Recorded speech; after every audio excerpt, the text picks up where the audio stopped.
Hello, my name is Peter Parfitt. Welcome to New Bit Workshop. Now this is the final video in my little series creating this garden stool or garden table. Now you'll remember we've created the little recess in the top so it now fits perfectly on the frame. But I want to finish the top off in a special way, and I'm going to show you a very neat and very easy way of doing this to make it look rustic. After I've done that, I'm going to then choose the right Osmo finish for this. You may have seen the Gothic bench which I recently rejuvenated, and for that I used this 425 oak transparent. But actually I think this might be a little too dark for this particular piece. I rather like the grain, I like the detail, and so I think something a little lighter may be called for. And I'm going to experiment with some different colours, and I'll show that later. Now I've managed to borrow this Festool planer, and I've also managed to get hold of one of these. Now this is a special planing head that goes in here, and this has a curved blade in it, and the whole barrel of this is actually curved as well. And the idea is that you can use this for doing that scallop effect, just like you would have if you had taken an adze, one of those old hand tools, and rough hewn it, and you then get this rather nice rustic effect. So I'm going to put this into the machine, and it's very easy to do. There is a hex key provided in the machine, there's a spindle lock there, and you just undo the little bolt that goes in here, and then remove that. And you have to be very careful because these blades which are on here are made of tungsten carbide and they're pretty sharp. And then you just slip the new one into place, put the big washer on, and then small washer with a little screw. And in that goes. Press the spindle lock again, spindle lock is down here. And again, take great care not to catch your fingers on the sharp blade, because they are pretty sharp. Particularly this one, I don't think it's been used for many times. And so that's that done. Now because this has a curved blade and the whole of the fixture is curved as well, you have to make sure that this adjustable sole plate at the front is not raised up too much. In other words, you should have the machine in the 0 position on the depth of cut, because otherwise this blade, as it turns, will hit this plate and it will destroy the whole thing. And so that's absolutely essential. And provided with this cutting head is a little depth stop, and basically what this does, you screw it in here like so, and that then ensures that even accidentally that this movable plate, which is used ordinarily to alter the depth of cut, this does not move past the 0 position. Now I'm going to hold the top in place using these Festool clamps. Now there are a couple of things to remember about this planing machine. First of all, ear defenders, eye protection, absolutely essential, and also having a dust collection capability. You must have a hose connected to it, and remember to switch the port direction so it's going that way. If you don't use a hose connection like this, you'll be terribly disappointed.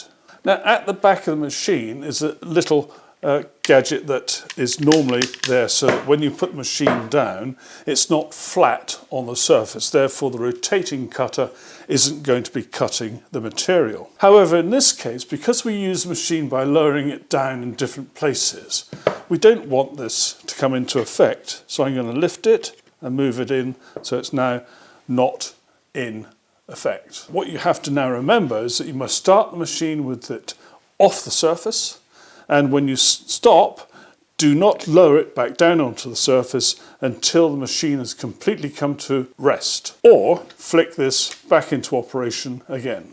But I'm going to leave mine up like so.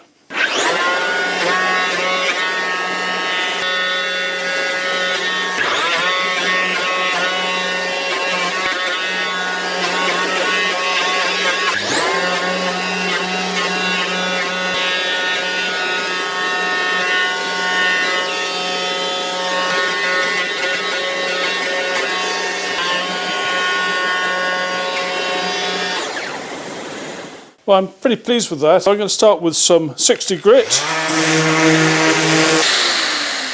Now moving up to 80.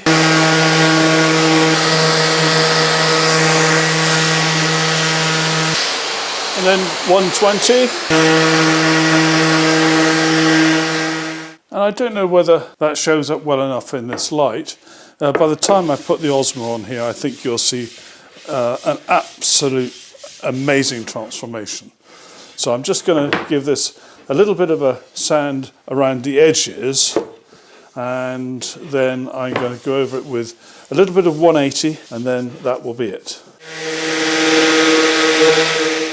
Now I'm not sure which is the best way to look at this in order to see the effect at the moment. It will come to life when I put the oil on. Now I'm going to check out 4 different flavours of Osmo UV protection. I'm going to try 425, 428, 429 and 431. The 429 is what they call natural, and I think you can probably see it looks rather white and creamy. So I'm giving them all a jolly good stir.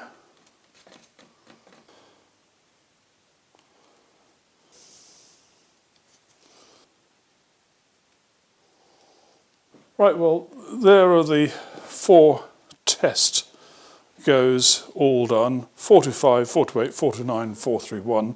I need to leave those overnight to dry to give them a fair chance. Right, having done my test with those 4 different shades, I've decided I'm going to go with the 431 Cedar. This really is, to my mind, perfect. And this was my test piece. That's the Cedar. This is the clear, but the Cedar's really super. The next one to the Cedar was the 428, which is just a little bit too dark. Now I need to just explain how I'm going to go about doing the Osmo for this stool table. Now, bearing in mind the top is going to be screwed on, and so too are these little feet. They're not going to be glued, they're going to be screwed on. And the reason these are going to be screwed on is that if anything's going to rot, it will be something which is in contact with the ground. And so these pieces are going to be replaceable. But I want Osmo all over that surface and all over the surface onto which they fit, which is underneath here. So therefore I want to fully protect that with Osmo. So I'm doing these separately at the moment. Also for the top, I'm going to put Osmo into the channel, which fits down over there, so that there's Osmo over the whole of the top. So if ever it gets really wet, there is protection under here and also on here. And as with all finishing jobs, you really do need to have a strategy how you're going to go about it. And I'm going to start by doing all the things which are easy to get at with it this way up, including these pieces here, and most of that. Then I'm going to turn it over and finish those bits that I've missed. And with the top, I'm just going to do the underside first, and then I'll flip it over to do the rest. And remember, with the Osmo, give it a jolly good stir before you start. And this Osmo does go on really easily. There's absolutely no difficulty at all. As far as sanding goes, you can sand down to about 150 grit. You know, I started with 80, or even I think it might have been 60 on some of this, but then finish it no finer than 150. Actually, I don't have any 150. I did finish some of it with 180, but that's close enough for government work. Now with the oils which are pigmented like this, it's got colour in it, you can, if you are slapdash, put it on such that you can see the brush marks or you can see variations in colour. Well, you need to just make sure you brush everything out in a nice even fashion. So everything gets pretty much the same amount of oil. You can probably see there my brush marks always finish going along the grain. And I found it's a good thing to go against the grain like this to start with, in order to get it fully into the actual depth of the grain, but then finish with the grain, like so. Now if you've watched my other videos about applying Osmo, For interior use, I've used a technique where I brush on and then wipe off with a cloth, or use one of these non-abrasive scourers. But for external use, I only use a brush it on and leave it. That way you get a slightly more generous amount of the Osmo on there, and it gives better protection. And when you're doing a motif like this, you've really got to be careful that you don't leave so much in one place that you're going to get a run. And you can see the technique I'm using. I'm using the brush to absorb the excess. And it does pay, after you've done this and you've left it for a few minutes, to revisit it just to make sure there are no little naughty runs anywhere.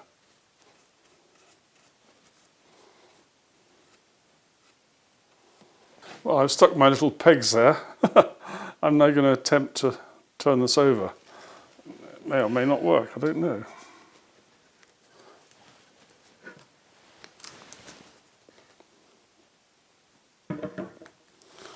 Ah, it did. Super.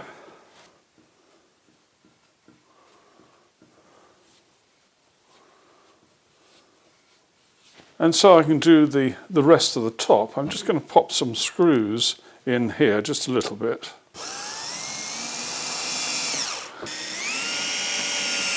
And now I can turn this over carefully.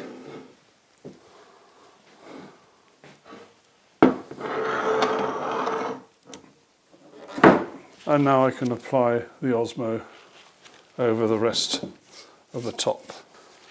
And hopefully now you can see how the application of the Osmo makes this wood come to life. And I'm really pleased with that effect. I notice with this wavy top, you do need to sort of have your brush going sort of random directions to start with to get the oil into all the places, but then you finish off in the normal way with the grain. Now, I don't know whether the camera angle is right so that you're not getting too much reflection, but I'm really, really pleased with that. That is absolutely super duper. I'm just putting the next coat of the Osmo on now, and I've put these feet on, so they're in place. And all I've got to do is make sure I don't miss anything.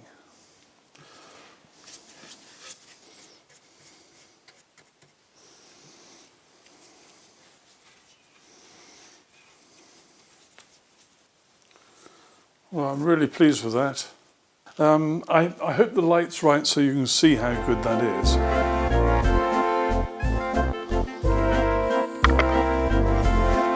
It's finished. I'm really, really pleased with the way it looks.